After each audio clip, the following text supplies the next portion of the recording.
મંતવ્ય ન્યૂઝ દ્વારા Vadodara ST depot ઉપર રિયાલિટી ચેક કરવામાં આવ્યું અને જેમાં વડોદરા એસટી ડિવિઝનમાં 7 ડેપો આવ્યા છે અને જેમાં ડભોઈ, કરજણ, વડોદરા, વાઘોડિયા, બોડેલી, છોટાઉદેપુર, પાદરાનો સમાવેશ થયો છે। મંતવ્ય ન્યૂઝ દ્વારા રિયાલિટી ચેકમાં વડોદરા ડેપોએ સલામત સવારી એસટી અમારી સૂત્રને સાર્થક કરતું જોવા મળી રહ્યું છે। બસની હાલત સારી હોવાથી મુસાફરો ખુશ જોવા મળી રહ્યા છે। હું 3.5 વર્ષથી આ બસમાં મુસાફરી કરી રહ્યો છું।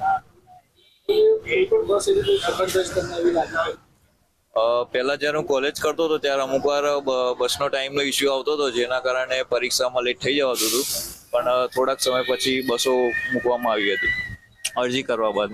બસની મુસાફરી કેવી લાગે છે તમને? સારી। પહેલા કરતા બસ સારી છે કે ખરાબ છે? ના, સારી છે। સારી છે। કોઈ સુધારો કરવા જેવું શું લાગે છે? બરાબર છે, ટાઈમે જ આવી જાય છે બસો તો। બસમાં કોઈ સુધારો કરવા શું લાગે છે? કમ્પ્લીટ જ છે। 7 વર્ષથી આ લાઈનમાં છે। અચ્છા, આ જે બસ છે ખાસ કરીને આપણે વાત કરીએ, કોઈ ખખડધજ બસ કે એવું કંઈ ખરું? ના, અમુક વાર પેસેન્જરોને કેવા પ્રકારની કોઈ કમ્પ્લેન્ટ કે એવું કંઈ આવે છે? ના, કોઈ કમ્પ્લેન નહીં આવતી। હા, કોઈ વહેલા મોડી હોય તો કદાચ કોઈ પ્રશ્ન પૂછી શકે, બાકી કોઈ કમ્પ્લેન આવતી નથી। બસને લઈને કોઈ દિવસ કોઈ કમ્પ્લેન નહીં। હા, અત્યારે તો વડોદરાથી આણંદ જઈએ છીએ અને આણંદથી સાવલી જવાના। કેટલા કિલોમીટર ફરેલી છે આ ગાડી? ગાડી અત્યારે ફરેલી હશે 3-4 લાખ ઉપર થઈ જશે। મુસાફરીની કોઈ તકલીફ થાય છે? ના, નહીં થતી। નવા માટે કોઈ વાર વાત કરી હશે કે આટલી હવે જૂની થઈ ગાડી લાગે તો નવી ગાડી મળવી જોઈએ? નવી ગાડીઓ તો આવતી જ રહેશે, એટલે સારી જ રહેશે। ગાડીઓ તો કન્ડિશન તો સારી જ છે। અમારે ત્યાં અત્યારે પાણીગેટ ડેપો ખાતે 66 કુલ બસો ફાળવવામાં આવેલી છે। ડિવિઝનની વાત કરીએ તો કેટલા ડેપો આવે છે? 7 ડેપો આવે, એક વર્કશોપ આવે। બસ જે છે તે કેટલી જૂની હશે? બધી હાલમાં તો અત્યારે અમારી પાસે 90% બધી બસો નવી થઈ ગઈ છે।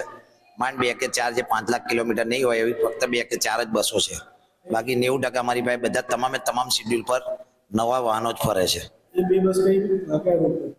લોકલમાં ફેરવીએ છીએ, 5 લાખ કિલોમીટર નજીક થવા આવ્યા હોય એ લોકલ એને સાવલી છે, આણંદ છે, એવી લોકલમાં ફેરવતા હોઈએ છીએ। સલામતીની સવારી એસટી અમારી એવું સૂત્ર છે જીએસઆરટીસી નું, જે હવે અત્યારે વડોદરા ખાતે અમે જેનું રિયાલિટી ચેક કરવા માટે બસમાં અત્યારે ઉપસ્થિત છે ને આપણે જોઈ શકીએ જે પ્રમાણે આ ચાલતી બસમાં રિયાલિટી ચેક કરવામાં આવી રહ્યું છે। ઘણા જે મુસાફરો છે તે મુસાફરોને પણ પૂછવામાં આવી રહ્યું છે કે કેવી રીતનું આ સફર છે, કઈ બસ ખખડધજ છે, પણ તમામના મોઢે એસટી જે વડોદરા ખાતેનું છે તેનામાં સૌને એને બિરદાવી છે કે તમામ જે બસ છે તે બસ ખરેખર સારી કન્ડિશનમાં છે। વડોદરાની ખાસ કરીને વાત કરીએ તો વડોદરા ડિવિઝનમાં આવેલા 7 ડેપો છે, તેમાં ડભોઈ, કરજણ, વડોદરા, વાઘોડિયા, બોડેલી અને છોટાઉદેપુર તેમજ પાદરાનો સમાવેશ થાય છે। ઘણી બસો છે, 66 જેટલી બસ છે જે વડોદરા ખાતે છે અને 66 જેટલી બસો છે તેમાં બે જે બસ છે તે 2 બસ છે તે 5 લાખ કિલોમીટરે આવીને પહોંચેલી છે। હવે એ નવી બસ આવવાની તે લોકો રાહ જોઈ રહ્યા છે। અત્યારે જે અમે બસમાં બેસ્યા છે તે આશરે 5 લાખ કિલોમીટર ફરેલી બસ છે।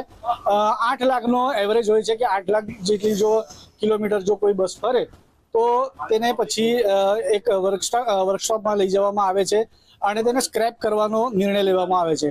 પણ હાલ જે રિયાલિટી ચેકમાં જે જાણવા મળ્યું છે અને જે મુસાફરો છે તેમને પણ કીધું છે કે પહેલા કરતા બસો હવે ઘણી સારી થઈ ગઈ છે। ખાસ કરીને વાત કરીએ તો વડોદરાની જે આ બસ છે તે ખૂબ જ સારી અને એવી કન્ડિશનમાં છે। 5 લાખનો આ કિલોમીટર ફરેલી છે, 8 લાખનો એપ્રોક્સ એનો જે કિલોમીટરનો રેશિયો છે તે 8 લાખનો હોય છે। એટલે આ બસ પણ કન્ડિશન સારી છે અને તમામ લોકો તેને સારું કહી રહ્યા છે અને નવી બસની પણ આશા લોકો વ્યક્ત કરી રહ્યા છે।